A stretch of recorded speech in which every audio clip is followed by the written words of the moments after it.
दिव्य सज्जनों, श्लोक और शंख और माननीय प्रधानमंत्री जी के कर कमलों द्वारा इस ग्लोबल इन्वेस्टर समिट का एक भव्य उद्घाटन।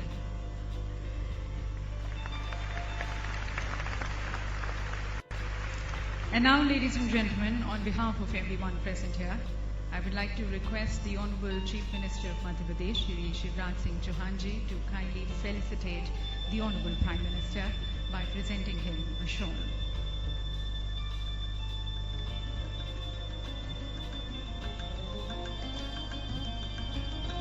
Expressing our deep gratitude and regards to the Honorable Prime Minister.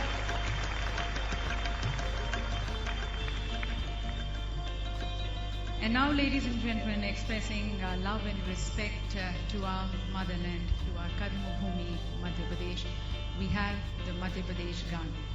यहाँ मैं आप सभी को बताना चाहूँगी कि ओरिजिनली ये गान जब गाया गया था तो मशहूर गायक शान ने गाया था, और एक बार फिर इस गान की शान को बढ़ाने के लिए हमारे साथ हैं मशहूर गायक शान। मैं उनको यहाँ आमंत्रित करना चाहूँगी।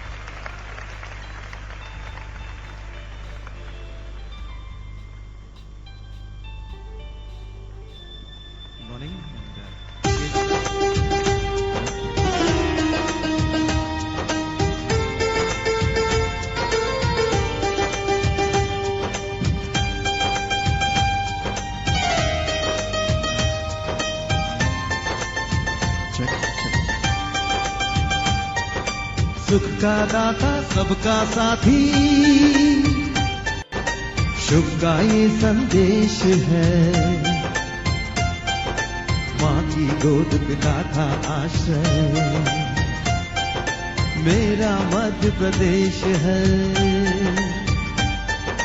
विंध्याचल का ढाल नर्मदा का जल जिसके पास है, यहाँ ज्ञान विज्ञान कला का लिखा गया इतिहास है।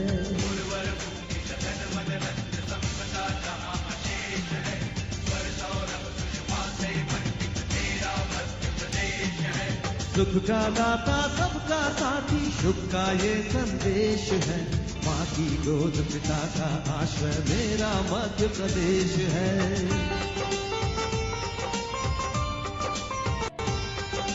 चंबल की कल कल से गूंजित कथा थाम बलिदान की, खजुराहो में कथा कला था चित्रकूट में राम की।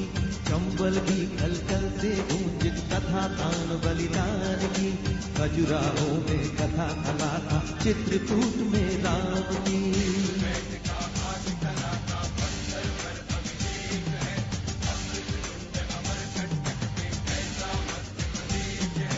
सुख का दाता सबका साथी,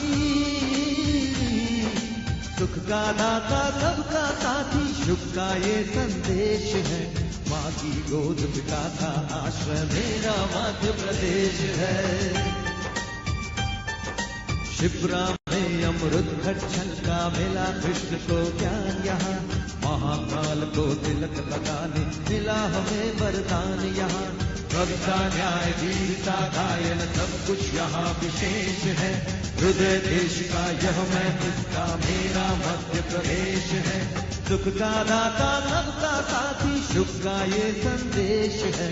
माँ की गोद पिता का आश्रय मेरा मध्य प्रदेश है। मेरा मध्य प्रदेश है, मेरा मध्य प्रदेश है। धन्यवाद, थैंक यू सो मच। धन्यवाद शान, धन्यवाद। इसमें एक बार फिर से चार चांद लगाने के लिए धन्यवाद। And now, ladies and gentlemen, at the outset, may I request a very dedicated and committed Industries Minister of Madhya Pradesh. I would like to invite Srimati Yashodhara Raje Sindhya for her welcome address.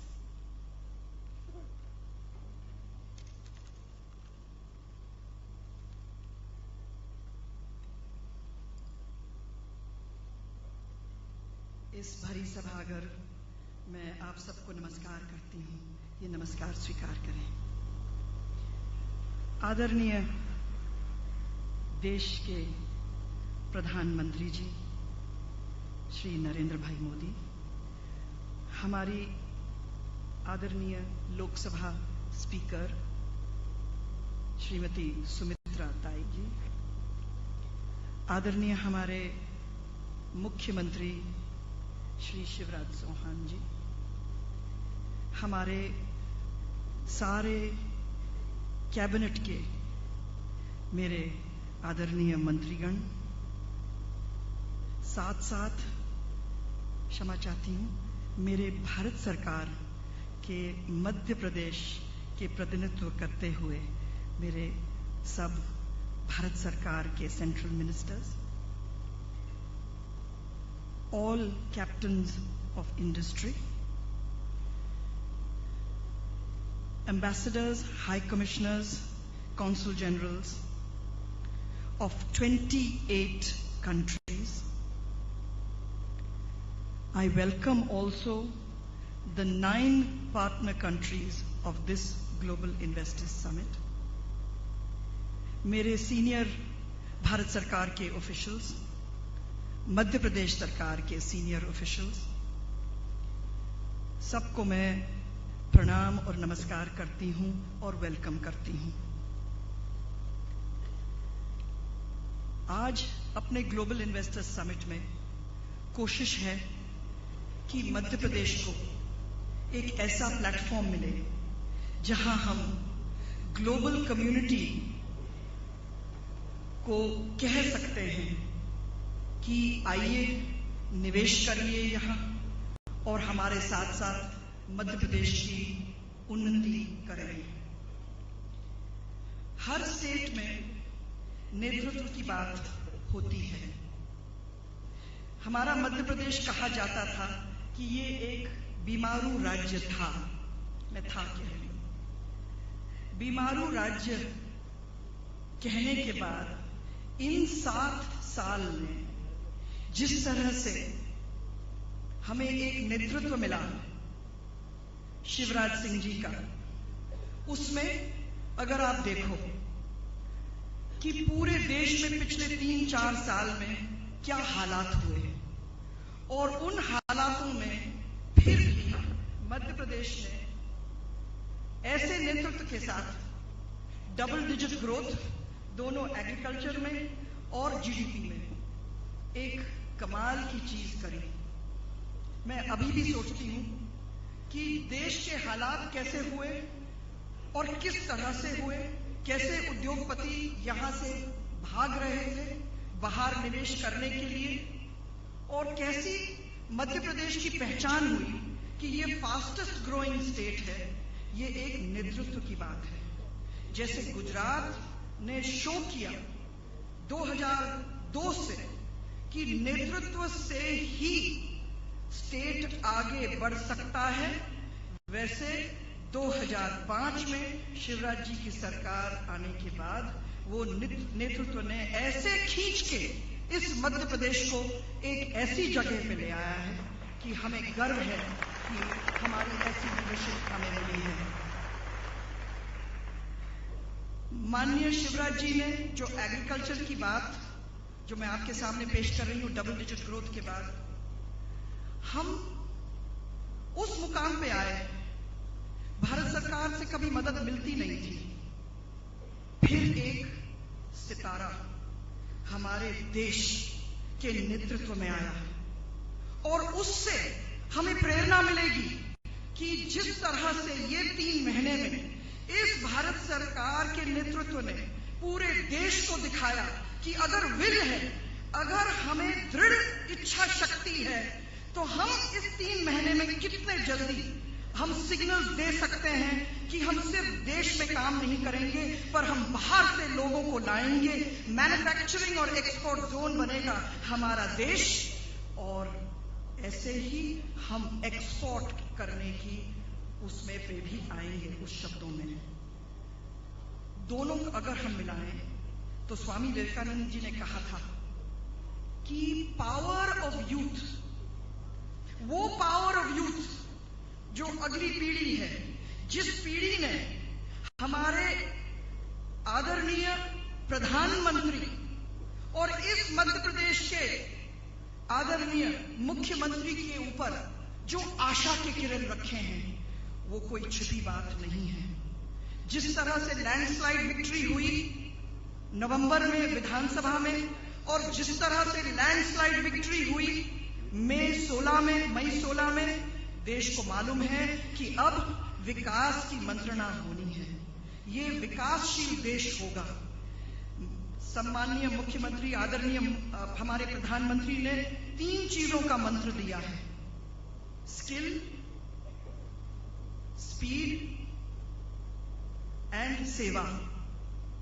और इन तीनों को लेके हम उस मंत्र को आगे लेके चल रहे हैं। उनने एक और मंत्र दिया, made in India.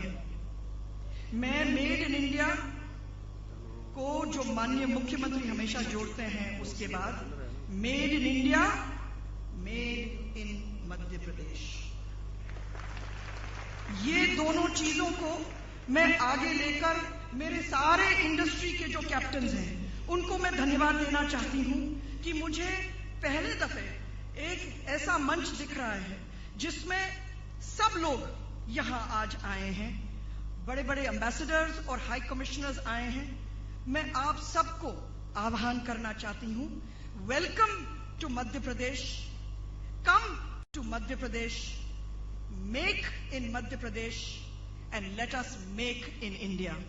Thank you so much for all your support and thank you for making a Global Investors Summit such a great success.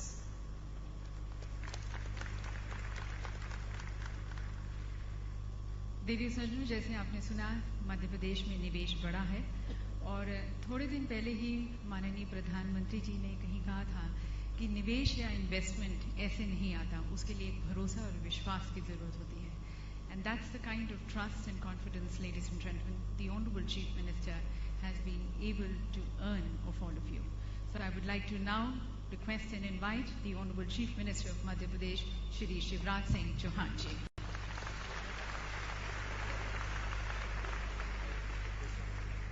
Bharat की करोड़ों करोड़ जनता के हृदय के हार, मुकुटमणि, और 4 महीना पहले जो प्रधानमंत्री बने, लेकिन आज केवल भारत के प्रधानमंत्री नहीं, विश्व के आकाश में सूर्य की तरह चमकने वाले ग्लोबल लीडर के रूप में आज हमारे सामने हैं। ऐसे हमारे प्रिय प्रधानमंत्री श्रीमान नरेंद्र मोदी जी, रिस्पेक्टेड एम्बेसडर्स, हमारे इंडस्ट्री के जितने भी सम्मानित उद्योगपतिगण आए हैं, ऐसे जिनका देश को बनाने में बड़ा योगदान है, ऐसे सम्मानित उद्योगपतिगण, मेरे मंत्रिमंडल के सभी माननीय मंत्रीगण, आदरणीय केंद्रीय मंत्रीगण, इस कार्यक्रम में उपस्थित बहनों और भाइयों, सबसे पहले मैं आप सबका यहां हृदय से स्वागत करता हूं। केवल अपनी ओर से नहीं, मध्य प्रदेश की 7.5 करोड़ जनता की ओर से आपका स्वागत करता हूं, आपका अभिनंदन करता हूं। स्वागत है हमारे प्रधानमंत्री नरेंद्र मोदी जी का। सचमुच में भारत थका सा लग रहा था, भारत रुका सा लग रहा था, भारत टूटा सा लग रहा था, निराश भारत, हताश भारत, नौजवान निराशा के गर्त में डूब रहे थे। लेकिन 4 महीने पहले माननीय नरेंद्र मोदी जी ने शपथ ली और आज देश अंगड़ाई लेके खड़ा हो गया। एक नई आशा, एक नया विश्वास, सचमुच में चमत्कार सा हुआ है। शेयर बाजार कुलांचे भर रहा है, विकास दर बढ़ने लगी, 4.5% से पहुंच गई 5.7%। अब विशेषज्ञ अंदाज लगा रहे हैं, अनुमान लगा रहे हैं अगले साल 6.5% के आसपास, और उसके बाद वो सपना भी पूरा होगा जब 9%, 10% की विकास दर हिंदुस्तान की होगी। सारा देश बदल। प्रधानमंत्री ब्रिक्स गए, ब्रिक्स देशों के सम्मेलन में गए, ब्रिक्स बैंक बन गया जिसका चेयरमैन भारत हुआ। और कोई बड़ा नहीं, कोई छोटा नहीं, हमारे प्रधानमंत्री के सुझाव था जितने भी पार्टनर कंट्री है सबका हिस्सा बराबर बराबर होगा। उनकी भूटान यात्रा, उनकी नेपाल यात्रा, उनकी जापान यात्रा, फिर चीन के प्रमुख का यहां आना और फिर प्रधानमंत्री का अमेरिका जाना। एक नरेंद्र गए थे विश्व धर्म सम्मेलन में शिकागो में, जैसे उन्होंने कहा अमेरिका निवासी बहनों और भाइयों, उन्हें अमेरिका वासियों का हृदय झंकृत कर दिया था। और दूसरे नरेंद्र गए फिर अमेरिका की यात्रा पर, अमेरिका चमत्कृत हो गया। सचमुच में मन गर्व से भरता है। मैं भाव विभोर हुआ, आनंद और प्रसन्नता से भर जाता है। प्रधानमंत्री जी, आपने केवल अपना मान नहीं बढ़ाया, आपने भारत माता का मान और सम्मान बढ़ाने का काम किया। भारत की जनता का माथा आज गर्व से उन्नत से उठा हुआ है। पालसी पैरालिसिस खत्म हो गया, फैसले फटाफट लिए जाने लगे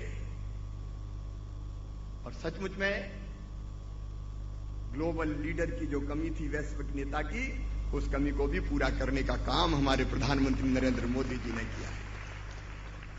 बहनों और भाइयों, मैं चाहता हूं एक बार जोरदार तालियां बजा के, दोनों हाथ उठा के ताली बजा के प्रधानमंत्री जी का स्वागत कीजिए, अभिनंदन कीजिए।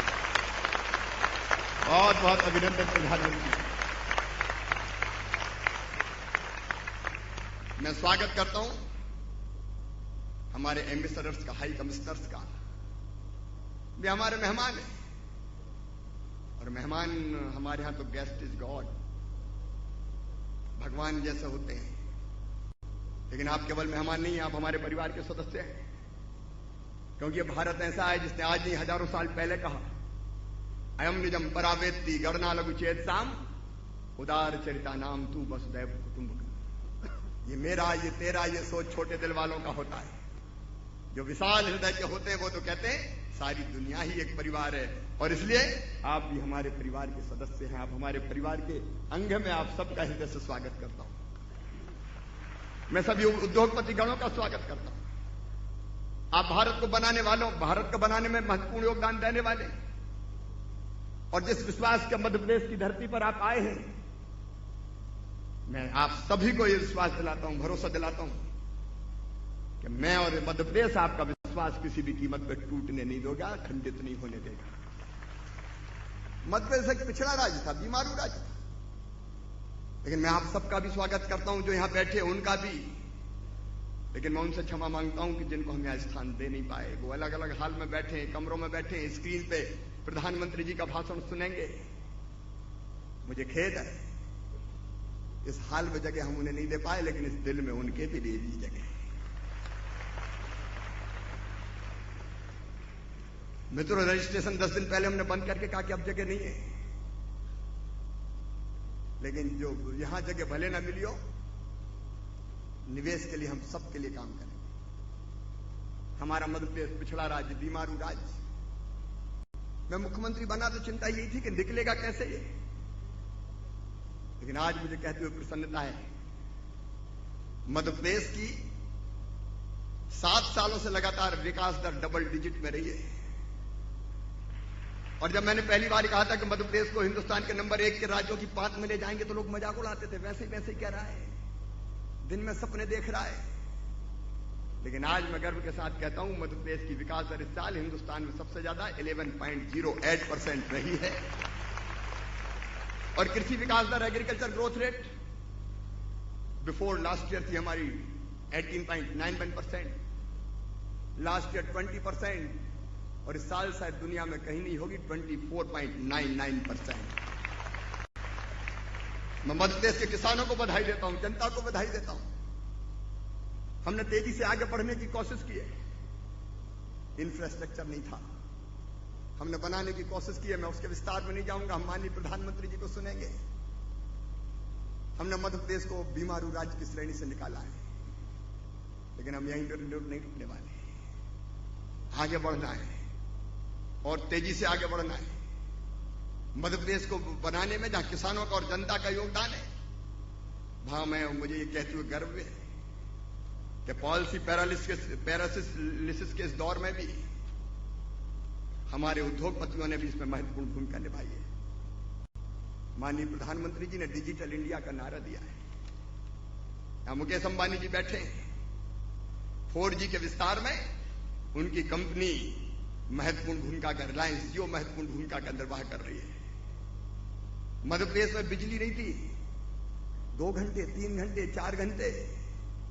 जब मैं मुख्यमंत्री बना 3000 मेगावाट हमारी बिजली की उपलब्धता थी। आज है 14,000 मेगावाट, 14,000 मेगावाट। मध्य प्रदेश दूसरे राज्यों को बिजली दे रहा है। बिजली के उत्पादन में MP जैनिकों ने तो काम किया ही है, लेकिन अनिल अंबानी जी 79 पैसे में हमें पर यूनिट बिजली देने का काम शासन से हमें हो रहा है। हमारे रुइया जी यहां विपरीत परिस्थितियों में उनने प्लांट लगाया। JP पावर प्लांट लगा गौर साहब, उनने योगदान किया है। साइरस मिस्त्री जी हम राजबाग है। TCS अब अपना कैंपस इंदौर में प्रारंभ करने जा रही है। IT की अगली डेस्टिनेशन भी अब मध्य प्रदेश होगी, मुझे पूरा विश्वास। गौतम अडानी जी आए फूड प्रोसेसिंग में, पोस्ट हार्वेस्ट मैनेजमेंट में, PPP पर स्टील साइलो के निर्माण में उन्होंने महत्वपूर्ण भूमिका निभाई है। किशोर बयानी जी रिटेल के क्षेत्र में और अब फूड पार्क के क्षेत्र में यहां काम करेंगे। ITC के YC देवेश्वर जी भी मध्य प्रदेश के बड़े निवेशकर्ता और अब फूड पार्क की स्थापना करने वाले हैं। आदि गोदरेज जी औद्योगिकरण के लिए तो उन्होंने हमारा मार्गदर्शन किया ही है। अधोसंरचना और कंज्यूमर गुड्स में भी उनका योगदान होने वाला है। टेक्सटाइल यूनिट्स मध्य प्रदेश में तेजी से आ रही है। मैं अगर नाम दूं तो बहुत ऐसे मित्र हैं, समय के अभाव में मैं नाम नहीं ले पा रहा हूं, लेकिन जो उद्योगपतियां बैठे हैं उनका बड़ा महत्वपूर्ण योगदान है। इसके लिए मैं उनको धन्यवाद देता हूं। लेकिन अभी रुकना नहीं है, अभी तो कई कदम आगे बढ़ना है। मैं केवल इन्वेस्टर समिट बुला के आपको नहीं छोड़ूंगा।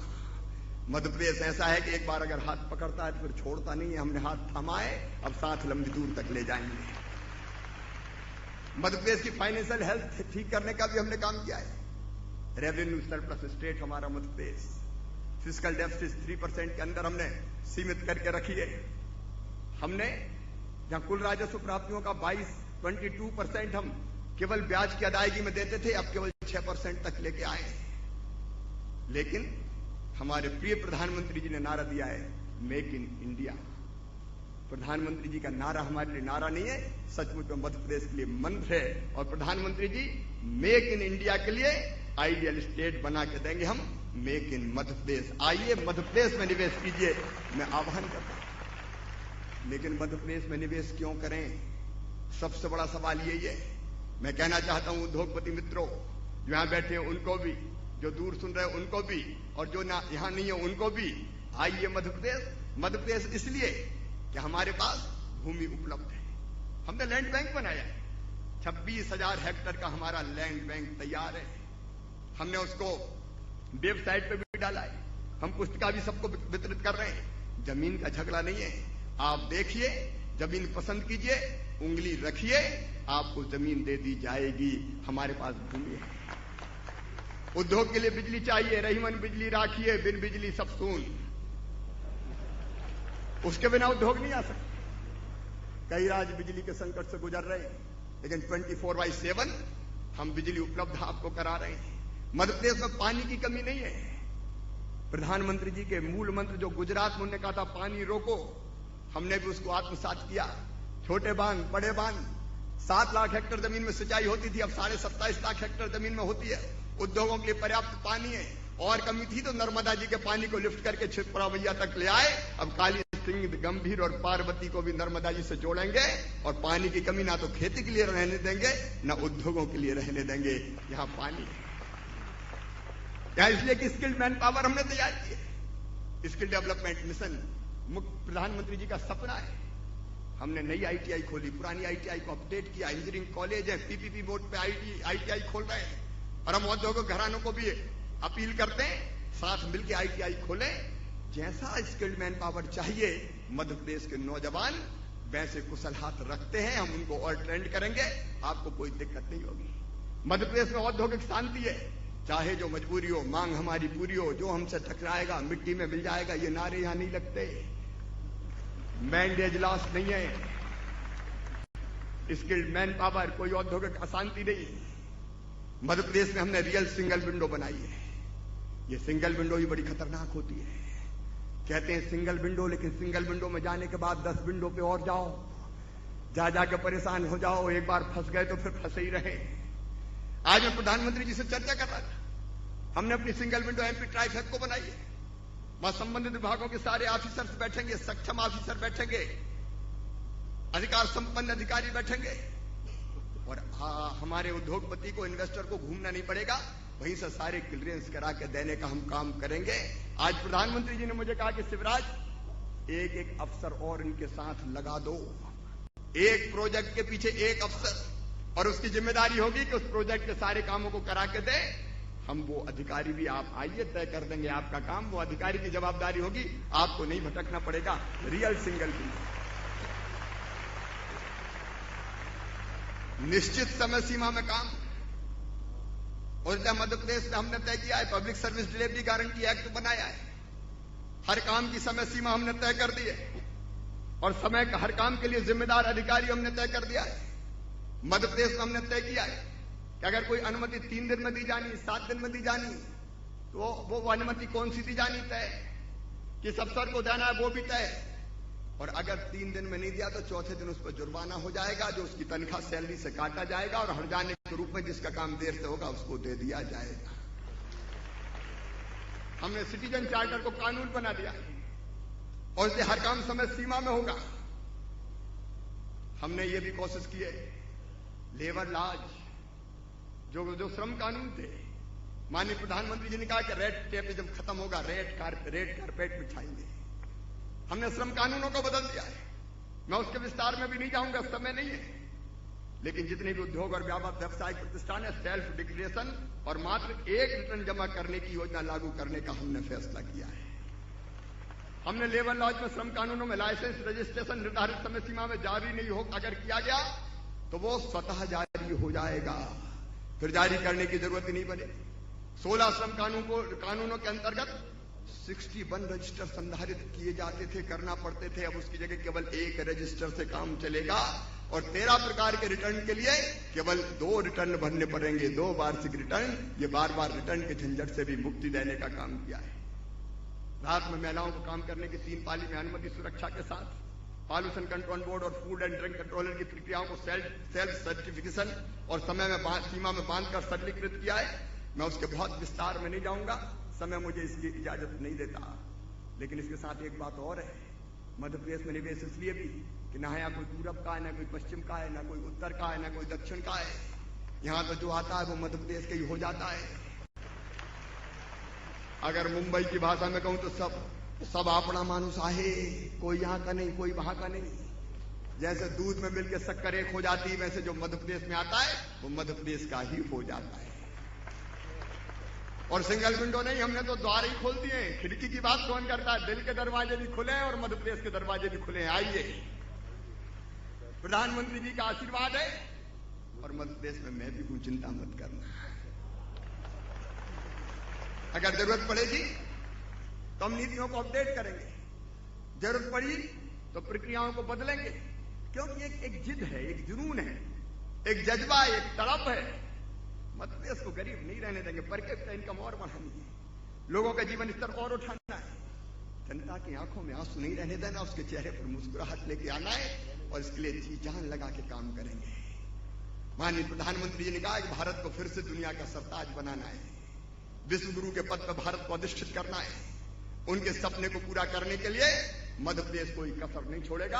प्रधानमंत्री जी, हम परिश्रम की पराकाष्ठा करेंगे, प्रयत्नों की परिसीमा करेंगे, दिन और रात एक करेंगे, और आपके सपनों के भारत के निर्माण के लिए हम वैसा मध्य प्रदेश बनाएंगे, वैसा मध्य प्रदेश बनाएंगे, कोई कसर नहीं छोड़ेंगे।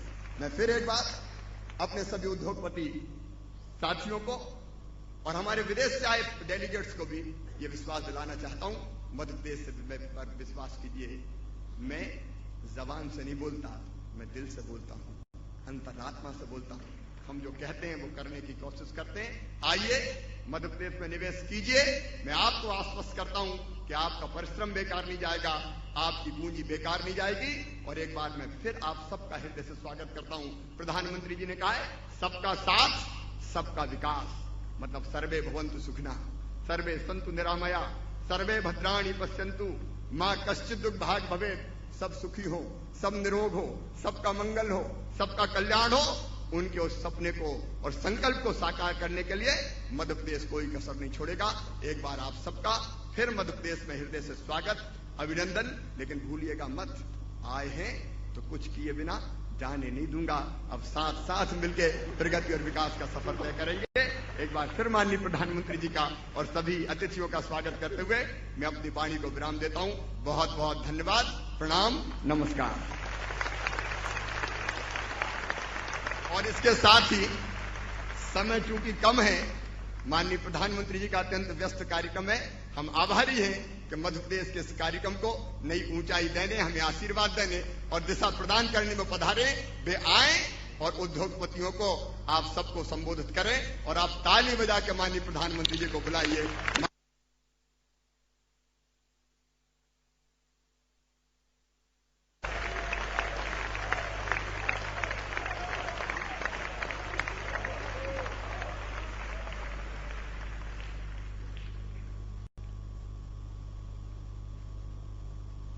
मंच पर विराजमान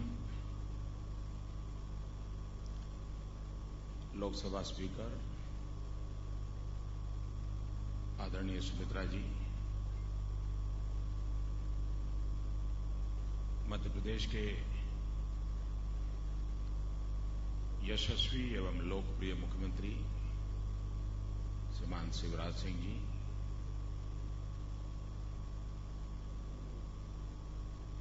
राज्य और केंद्र के मंत्रिपरिषद के सभी महानुभाव,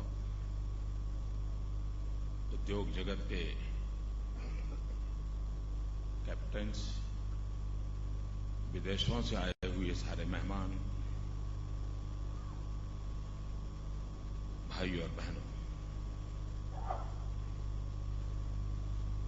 ये ऐसा कार्यक्रम है कि जिसमें मुझे पूरा समय रुकना चाहिए। 2 दिन हो तो 2 दिन रुकना चाहिए।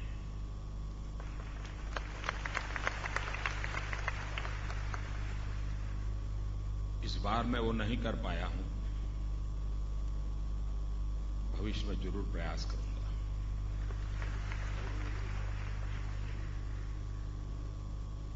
क्योंकि मैं भली भांति जानता हूं कि देश की ताकत राज्यों में निहित होती है और जो राज्यों की ताकत समझता है वो ही देश को ताकतवर बना सकता है।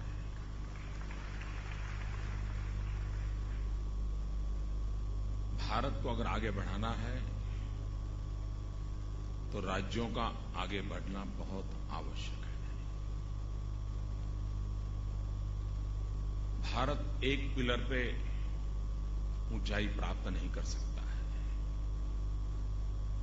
हर मजबूत राज्य के पिलर्स अल्टीमेटली पूरे देश को ऊपर ले जाते हैं और इसलिए केंद्र सरकार का यह दायित्व बनता है कि सभी राज्यों को विकास के लिए प्रोत्साहित करें, जहां जरूरत पड़े वहां पूरी शक्ति से उनके साथ जुड़े रहें और तब जाकर के हम विकास की नई ऊंचाइयों को पार कर पाएंगे। मैंने प्रारंभ से कहा है कि देश के विकास के लिए मैं टीम इंडिया इस मंत्र को लेकर के आगे काम करना चाहता हूं। और जब मैं टीम इंडिया की बात करता हूं तब प्रधानमंत्री और सभी मुख्यमंत्री एक ऐसी टीम है जो टीम कंधे से कंधा मिलाकर के काम करें तो बहुत से कामों में तेजी आ सकती है, विकास की नई ऊंचाइयों को प्राप्त किया जा सकता है।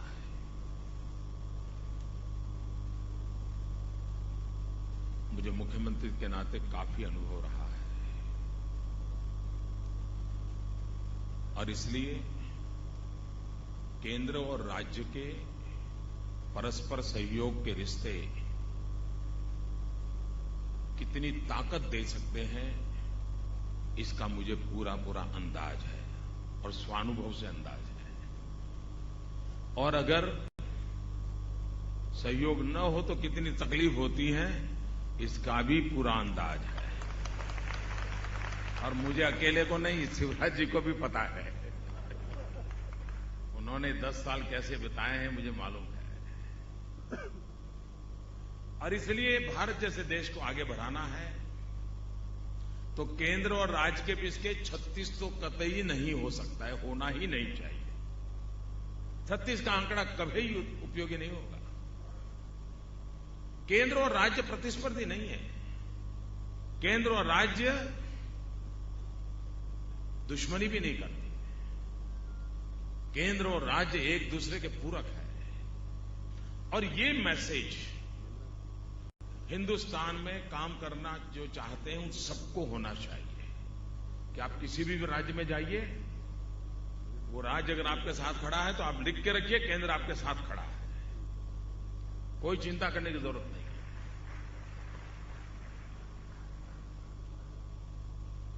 जैसे मैं कहता हूं कि 36 का आंक नहीं होना चाहिए, वैसे सिर्फ पास होने से भी बात बनती नहीं है कि केंद्र और राज्य पास खड़े हैं। पास खड़े रहते हैं तो 1+1 2 होता है। 36 से बाहर निकल गए, अच्छी बात है, लेकिन यहां पर अटकने से काम नहीं होगा। पास अगर है तो 1+1 2 होता है। मुझे तो इससे भी 2 कदम आगे जाना है। पास नहीं, साथ होना है। और जब साथ होते हैं तो एक के बगल में 1 11 हो जाता है। केंद्र और राज्य इनकी शक्ति इतनी गुना बढ़ जाती है। और इसलिए ये जो एक्स्ट्रा एनर्जी है उसको लेकर के मुझे आगे बढ़ना है। हम पहले जब मैथमेटिक्स पढ़ते थे तो पढ़ते थे a+b इंटू ब्रैकेट स्क्वायर, और जब उसका रिजल्ट निकालते थे तो a² + 2ab + b² ऐसा उसका रिजल्ट निकालते थे। ये 2ab कहां से आया? ये 2ab है, वो जुड़ने की एक एक्स्ट्रा एनर्जी होता है। जब वो संगठन का ब्रैकेट लग जाता है, केंद्र और राज्य का मिलन हो जाता है, a+b इंटू ब्रैकेट स्क्वायर हो जाता है, तो a² + 2ab, ये जो 2ab निकलता है वो एक एक्स्ट्रा एनर्जी बनता है। उस एक्स्ट्रा एनर्जी को लेकर के हम देश को आगे बढ़ाना चाहते हैं। आप कल्पना कर सकते हैं, अगर सही नेतृत्व हो, नीति स्पष्ट हो, नीयत साफ हो, इरादे नेक हो, दिशा निर्धारित हो, मकसद पाने का इरादा हो, तो बीमारू राज्य भी प्रगतिशील राज्य बन सकता है। इसका उत्तम उदाहरण शिवराज जी, उनकी टीम और मध्य प्रदेश ने दिखाया।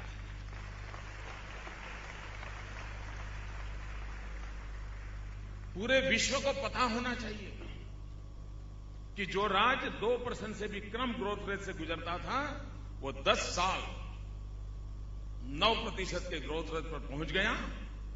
विश्व ये भाषा समझता है और विश्व को हमें समझाना चाहिए, और भारत सरकार ने भी मध्य प्रदेश का ढोल पीटना चाहिए।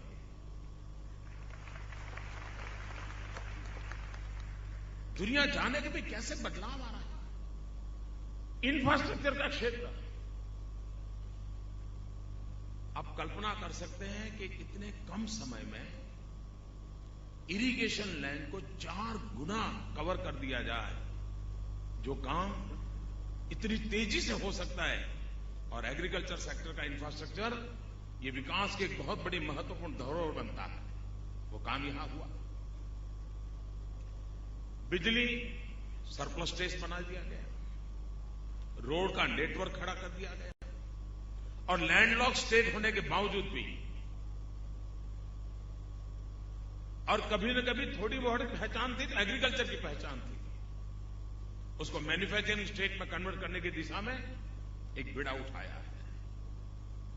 और इसके लिए मध्य प्रदेश बहुत बहुत अभिनंदन का अधिकारी है।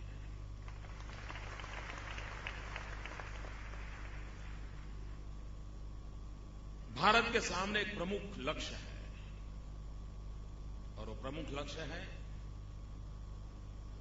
रोजगार उपलब्ध कराना। हमारी पहली प्राथमिकता विकास में यह है कि हम सर्वाधिक रोजगार कैसे उपलब्ध करा सकें। यह देश नौजवानों का देश है। उनके हाथ में अगर रोजगार के अवसर होंगे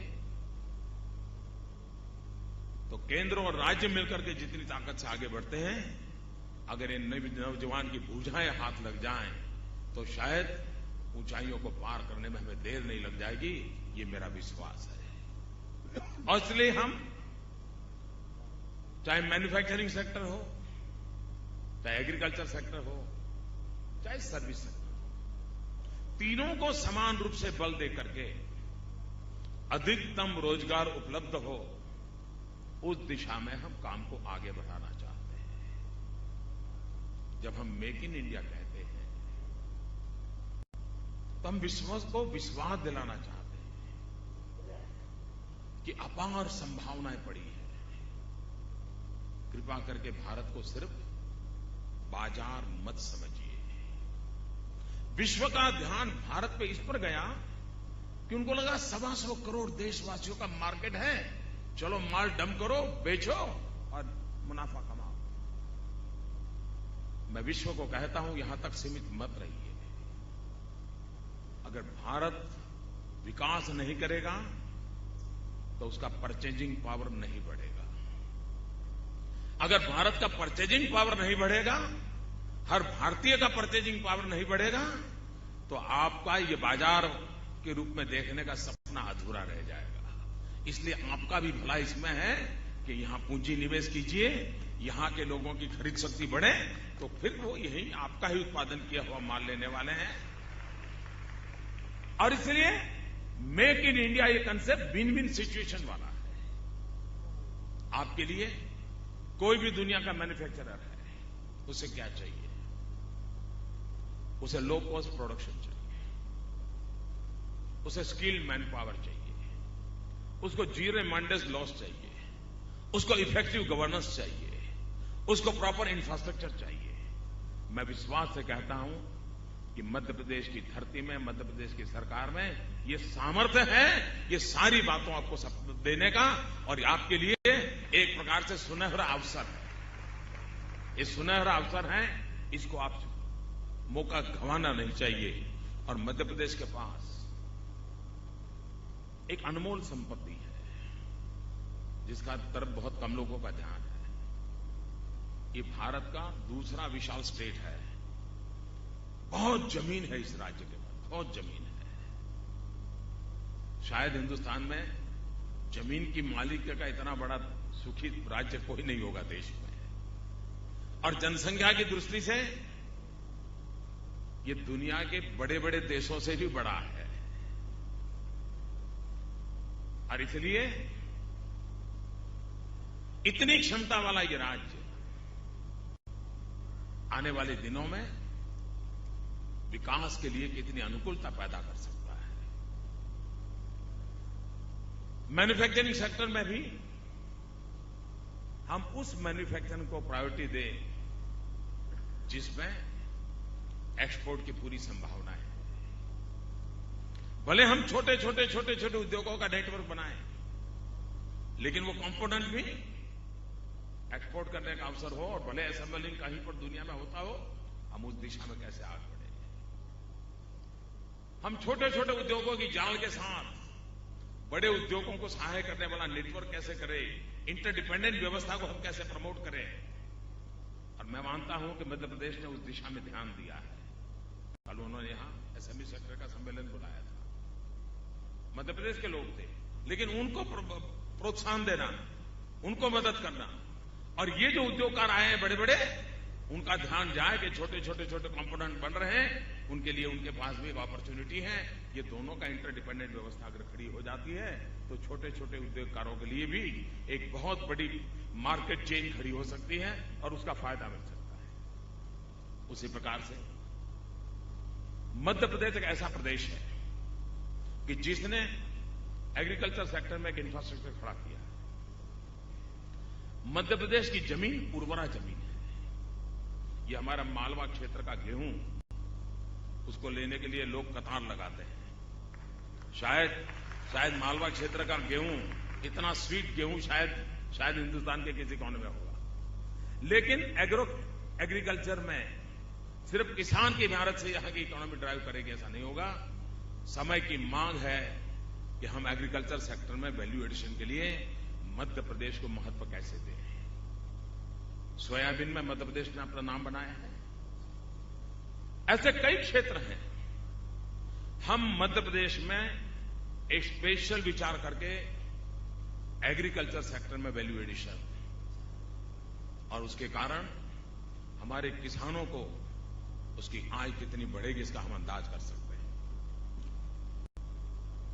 एग्रीकल्चर सेक्टर का इंफ्रास्ट्रक्चर, चाहे कोल्ड स्टोरेज हो, वेयर हाउसिंग हो, ट्रांसपोर्टेशन के लिए व्हीकल की व्यवस्था हो। अब हमारे यहां हमारा सोयाबीन विदेश जाता है। अगर पोर्ट तक उसको इंफ्रास्ट्रक्चर मिलेगा यहां के हमारे सोयाबीन को, तो मैं मानता हूं कि दुनिया के बाजार में उसको जाने में बहुत सुविधा रहेगी। तो हमारे एग्रीकल्चर सेक्टर को प्रॉपर मार्केट मिले। आपको जानकर के आश्चर्य होगा और मुझे भी हैरानी है कि हमारे शिवराज जी भी उस बात का फायदा नहीं उठाते होंगे तो मेरे ध्यान में नहीं है। यहां बैठे हुए कई लोगों के लिए वो खबर मैं शायद सरप्राइज दूंगा आज। ये एक ऐसा प्रदेश है जहां पर हिंदुस्तान में कुल जो ऑर्गेनिक फार्मिंग होता है, ऑर्गेनिक फार्मिंग का उत्पादन है, अकेला मध्य प्रदेश 40% कंट्रीब्यूशन कर रहा है ऑर्गेनिक फार्मिंग में। ये किसी का ध्यान नहीं है इस बात पे। ऑर्गेनिक एग्रो प्रोडक्ट का आज वर्ल्ड मार्केट है, ग्लोबल मार्केट पड़ा हुआ है।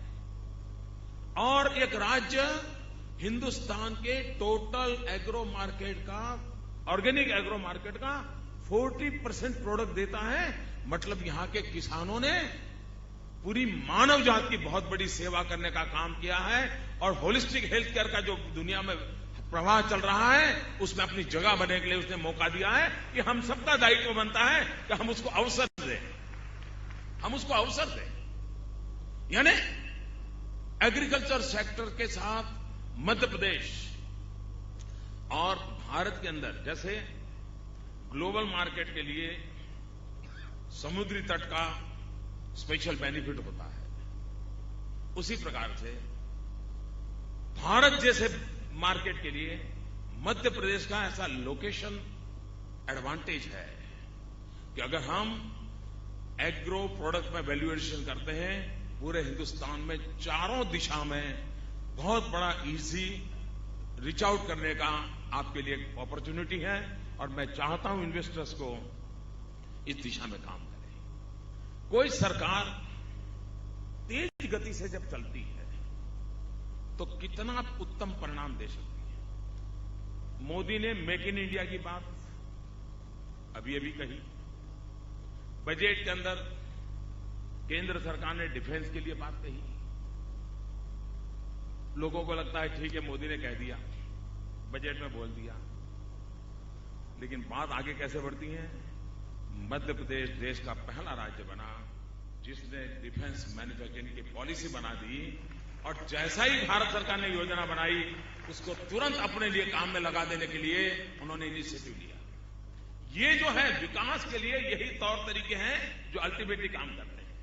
उन्होंने तुरंत अपने राज्य के रिसोर्सेज, अपने राज्य के कानून, अपने राज्य की स्थिति और डिफेंस मैन्युफैक्चरिंग सेक्टर के लिए परंपरागत रूप से जबलपुर और ग्वालियर उसने अपनी एक जगह थी, ठीक कालक्रम में सब नष्ट हो गया या तो हालत बड़ी खस्ता हो गई, लेकिन वहां पर नेचुरल टेंडेंसी पड़ी हुई है जबलपुर और ग्वालियर में।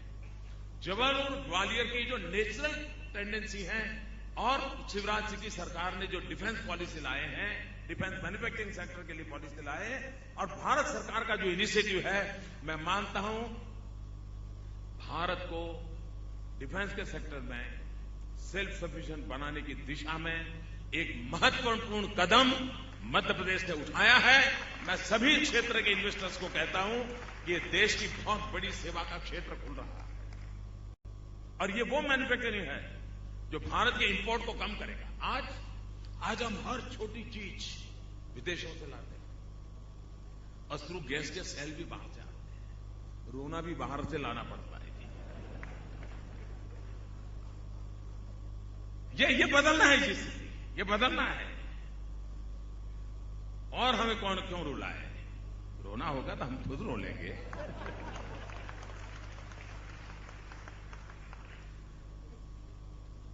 लेकिन एक अच्छा काम उन्होंने किया, डिजिटल इंडिया।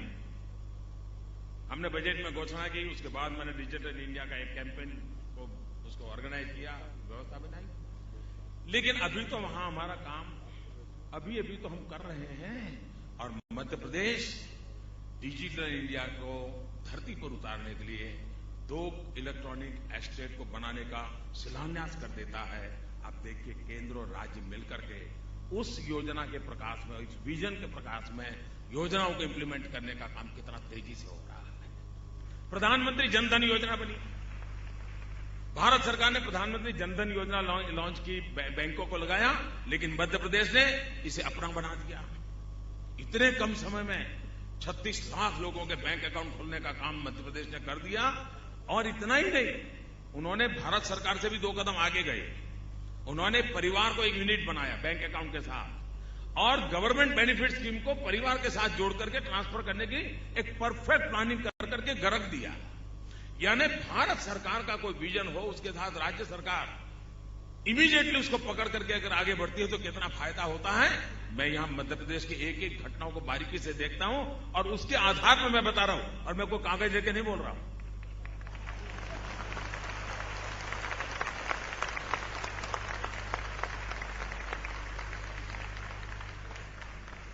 और चुनाव जीतने के बाद मैं मध्य प्रदेश पहली बार आया हूं। जानकारियों के लिए खुद जाना नहीं पड़ता है, जानकारियां रखना जिम्मेवारी होती है।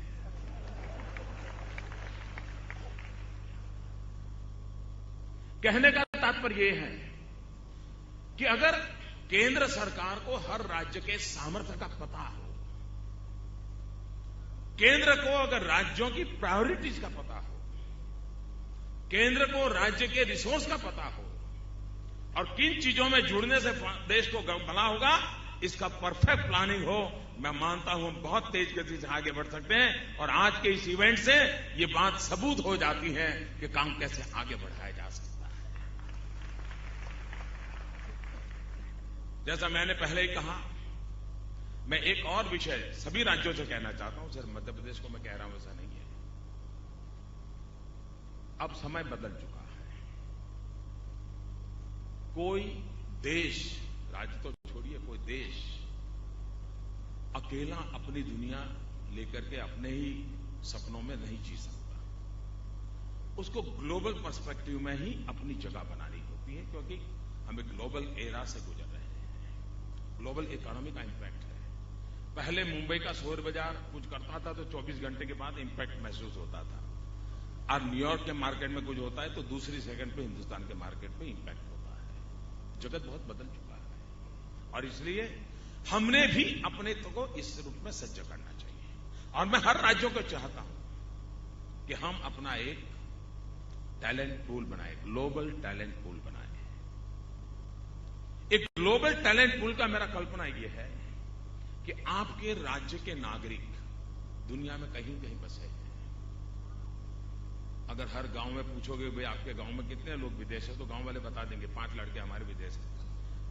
कोई 25 साल पहले गया होगा, 50 साल पहले गया होगा। उनको ढूंढना चाहिए, एक ग्लोबल नेटवर्किंग करके ग्लोबल टैलेंट पूल बनाना चाहिए। और आज दुनिया में बैठे हुए भारतीय भी भारत के लिए कुछ न कुछ करना चाहते हैं। डॉलर और पाउंड बात की बात है, डॉलर और पाउंड बात की बात है। उनका एक्सपीरियंस, उनकी टैलेंट, उनकी डिसिप्लिन ये हमें बहुत काम आ सकती है। उसके विषय में इनिशिएटिव लेना चाहिए और आने वाले दिनों में देखिए इसका हमें फायदा मिल सकता है। आज विश्व भर में फैले हुआ हमारा जो इंटेलेक्चुअल प्रॉपर्टी है, हमारी ये जो टैलेंट है, ये टैलेंट भारत के लिए काम आए, उसके लिए हमने एक नई सोच और नई इनिशिएटिव साल और राज्यों ने इस काम को पहले राज्यों ने शुरू करना होगा, तब जाकर के उस पूरे दिशा में काम आएगा। उस दिशा में काम करने की आवश्यकता है। स्किल डेवलपमेंट को हमने बहुत बल दिया है, लेकिन स्किल डेवलपमेंट का भी इन जनरल में स्किल डेवलपमेंट से फायदा नहीं होगा। अगर केमिकल इंडस्ट्री का क्लस्टर है तो उसका मैपिंग करके वहीं पर केमिकल इंडस्ट्री के अनुकूल स्किल डेवलपमेंट कैसे हो। आईटी पोटेंशियल एरिया है तो वहां आईटी प्रोफेशंस के लिए स्किल डेवलपमेंट कैसे हो। सोलार एनर्जी के लिए पोटेंशियल एरिया है तो वहां पर स्किल डेवलपमेंट नौजवानों को सोलार एनर्जी के सेक्टर के लिए कैसे हो। ये अगर हम मैपिंग करके मैचिंग करके स्किल डेवलपमेंट के टाइम टेबल को बनाते हैं तो हमारे नौजवानों को रोजगार के लिए कहीं अपने यहां से बाहर जाना नहीं पड़ेगा। उसको अपने ही दायरे में अपनी क्षमता के आधार पर अपने हुनर के आधार पर रोजगार मिलेगा। और इसलिए हमारी कोशिश है कि पूरे भारत का स्किल की रिक्वायरमेंट के अनुसार मैपिंग होना चाहिए। कहां कौन से क्लस्टर के पोटेंशियल है, अकॉर्डिंग टू दैट तो फिर कभी हमें रोजगार के लिए समस्याएं पैदा नहीं होगी। वरना आज क्या होता है, एक तरफ आपके रोजमर्रा जिंदगी में अनुभव आता होगा, एक तरफ नौजवान बेरोजगार है और दूसरी तरफ आपके घर में नल का रिपेयर करना है तो प्लम्बर नहीं मिल रहा है। ये मिसमैच जो है ना, उसी ने तो कठिनाइयां पैदा की है। आपके पास गाड़ी है, ड्राइवर चाहिए, बेरोजगार नौजवान है लेकिन आपको ड्राइवर नहीं मिल रहा। ये हम रिक्वायरमेंट को ध्यान में रखकर के स्किल डेवलपमेंट का मिशन चलाना चाहते हैं और ये भी पब्लिक प्राइवेट पार्टनरशिप के मॉडल को हम बढ़ावा देना चाहते हैं। प्राइवेट पार्टी भी आए बहुत बड़ी। आज हिंदुस्तान को आपको हैरानी होगी, द बेस्ट क्वालिटी के लाखों ड्राइवरों की जरूरत है देश को, लाखों ड्राइवर। इतने सारे नौजवान हैं, इतने सारे अकस्मात हो रहे हैं। क्या हमारी पब्लिक प्राइवेट पार्टनरशिप मॉडल पर जितनी भी कार मैन्युफैक्चरिंग कंपनियां हैं, ट्रक चलाने वाले एसोसिएशन है, क्या हम ड्राइवर इंस्टीट्यूशन खड़ी नहीं कर सकते? द बेस्ट क्वालिटी के ड्राइवर नहीं बना सकते? कहने का मेरा तात्पर्य यह है कि हमने इन सारे कारोबार को बड़े प्रैक्टिकल धरा पर लाना पड़ेगा। जितना ज्यादा हम इस माइन्यूट प्लानिंग करके प्रैक्टिकल धरा पर लाएंगे, हम इसका परिणाम दे सकते हैं और परिणाम हमने देना चाहिए और स्किल डेवलपमेंट को उस दिशा में हमने लेना चाहिए। मैं समझता हूं कि आने वाले दिनों में short term project, long term project, इन दोनों को बल देना चाहिए। सिर्फ लॉन्ग टर्म प्रोजेक्ट को बल देंगे और शॉर्ट टर्म को छोड़ देंगे तो निराशा आ जाएगी, तो हो सकता है शायद परिणाम नहीं मिलेगा। हमने दोनों का मेल करना होगा और दोनों का मेल करके हम काम करेंगे। एक हमारे देश में कमी महसूस, हमने हमारे देश का जो एकेडमिक वर्ल्ड है उसको विकास में हिस्सेदार नहीं बनाया है और मैं मानता हूं इसके कारण देश को बहुत नुकसान हुआ है। आवश्यक है कि एकेडमिक वर्ल्ड, हमारी यूनिवर्सिटीज भी हो, हमारे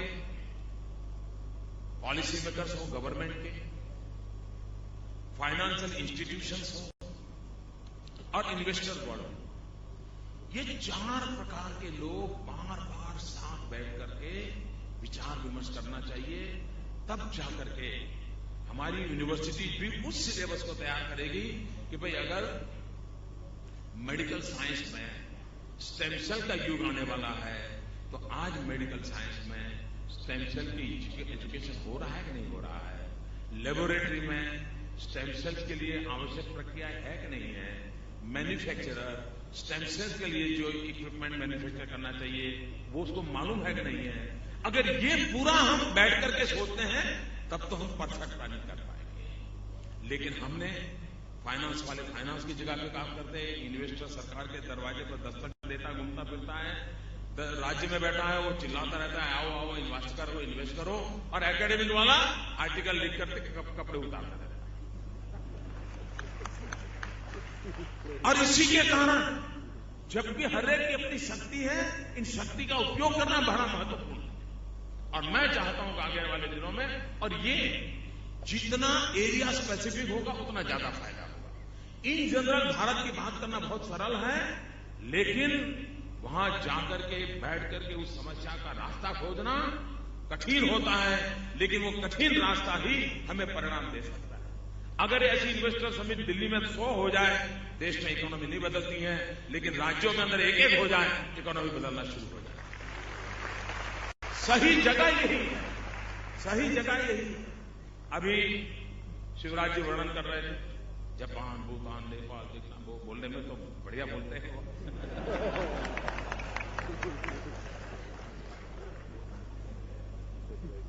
देखिए, इन दिनों विदेश में जो गया, जिन जिन देशों ने भारत में पूंजी निवेश की बात कही है, एक प्रकार से मैं कहता हूं $100 बिलियन ने वीजा के लिए अप्लाई कर दिया है।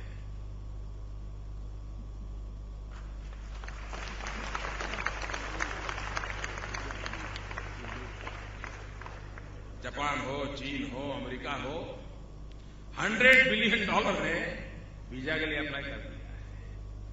अब उस राज्य में दम चाहिए कि इसमें से जितना मार करके ले जाए, वो रास्ता खुला पड़ा है। जो राज्य अपने आप को तैयार कर देगा, अपने आप को तैयार कर देगा, उसके लिए ये मौका है। मैं हैरान हूं, आपने कल्पना की है हिंदुस्तान के रेलवे में भारत को, इकोनॉमी को बदलने का कितना बड़ा पोटेंशियल है। जो रेलवे हिंदुस्तान की आर्थिक तंदुरुस्ती को बदल सकता है, हमने 50 साल उस रेलवे की तंदुरुस्ती के पीछे खपा दिए। रेलवे हिंदुस्तान की इकोनॉमिकल हेल्थ को बदल सकता है, इतनी ताकत पड़ी है, लेकिन हम दिन रात यही सोचते रहे, बजट में से कुछ मनी पंप करो यार, रेलवे बचाओ, रेलवे बचाओ। भाइयों बहनों, मैं विश्वास से कहता हूं, 1 दशक के अंदर हिंदुस्तान में रेलवे में इतना इन्वेस्ट, और 100% एफडीआई की हमने बात कही है, बहुत बड़ा निर्णय किया है। और मैं रेलवे के सभी साथियों का अभिनंदन करता हूं कि भारत सरकार के इस निर्णय पर रेलवे में काम करने वाले लोगों ने हमारी सराहना की, हमारे साथ खड़े हैं। ये जो ताकत खड़ी हुई है, रेलवे में इन्वेस्टमेंट जितना आ जाएगा, रेलवे का नेटवर्क जितना बढ़ेगा, वो एनवायरमेंट फ्रेंडली मूवमेंट होगा ही होगा, लेकिन भारत के गरीब से गरीब लोगों को रोजगार देने की संभावना उसमें पड़ी है। और रेलवे सिर्फ यातायात नहीं, रेलवे अर्थ गति को बढ़ाने वाली, एक गतिशीलता देने वाली ताकत रखता है। हमें स्पीड बढ़ानी है, इंफ्रास्ट्रक्चर बढ़ाना है, क्वालिटी इंप्रूव करनी है, टेक्नोलॉजी इंप्रूव करनी है, उन सारी बातों को करना है। एक अकेला रेलवे का क्षेत्र भी ऐसा है कि जो हिंदुस्तान की इकोनॉमी में प्राण भर सकता है। इतने सारे क्षेत्र हैं, उन सभी क्षेत्रों को लेकर के हम चलेंगे, मुझे विश्वास है। और इन दिनों देखा होगा, ग्लोबल इंस्टीट्यूशन जितने रेटिंग दे रही है, एकदम से भारत के रेटिंग बदल रहे हैं तेज गति से। जहां नीचे जा रहे थे वहां अब तो पेट्रोल लग ही गया। मैं विश्वास से कहता हूं भाइयों बहनों, ये भारत की जो क्षमता है, उस क्षमता का भरपूर उपयोग भारत को आगे बढ़ाने का होगा। राज्य और मिलकर के, एक और एक दो नहीं, एक के बगल में एक, 11 की ताकत के साथ आगे बढ़ेंगे। मुझे विश्वास है मध्य प्रदेश हिंदुस्तान की इकोनॉमी का एक ड्राइविंग फोर्स बन जाएगा। भारत के मध्य भाग का ये क्षेत्र पूरे भारत को कैटर करने की ताकत वाला बन जाएगा। इस विश्वास के साथ मैं मध्य प्रदेश के जनप्रिय मुख्यमंत्री जी के उन उम्दा प्रयासों का हृदय से स्वागत करता हूं, उनका सत्कार करता हूं, उनका अभिनंदन करता हूं। और उद्योग जगत के जो मित्र आए हैं, मैं उनको विश्वास दिलाता हूं, हिंदुस्तान के किसी भी राज्य के किसी भी कोने की कोई भी भूमि, भारत के किसी भी राज्य की, उसको दल से मत जोड़िए, सिर्फ देश का सोचिए। किसी भी राज्य की भूमि होगी और आप आगे बढ़ना चाहते हो, केंद्र सरकार उस राज्य के साथ कंधे से कंधा मिला करके, वो किसी भी दल की सरकार क्यों ना हो, मुझे देश को आगे ले जाना है, राज्यों की बदौलत आगे ले जाना है, राज्य की ताकत के साथ आगे ले जाना है। मैं आप सबको विश्वास दिलाता हूं, भारत सरकार की यही भूमिका रहेगी। बहुत बहुत शुभकामनाएं, बहुत बहुत धन्यवाद। एक थोड़ी गुस्ताखी करना चाहता हूं।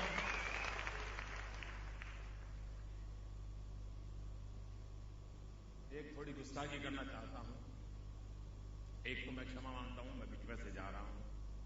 दूसरा, मैं शिवराज जी को बहुत सालों से जानता हूं, उनके स्वभाव को भी जानता हूं, और प्रोटोकॉल कहता है कि वो मुझे एयरपोर्ट पर छोड़ने के लिए आए हैं, लेकिन देश की भलाई का एजेंडा कहता है कि वो यहां रुके,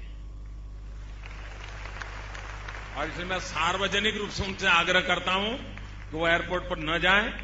प्रधानमंत्री वापस नहीं आएंगे, आप चिंता मत कीजिए, आप यही रुकिए और इस समारोह को आगे बढ़ाइए, कृपा करके हम बताइए।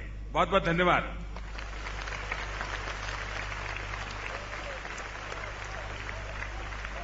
जो बड़े होते हैं वो गहरे होते हैं, ये बात अभी सिद्ध हो गई है, लेकिन मैं उनके आदेश को मानते हुए गाड़ी तक छोड़ने जरूर उनको जाऊंगा। और यशोधरा राजे सिंधिया जी मध्य प्रदेश सरकार की तरफ से एयरपोर्ट जाएंगी, वो छोड़ के आएंगे।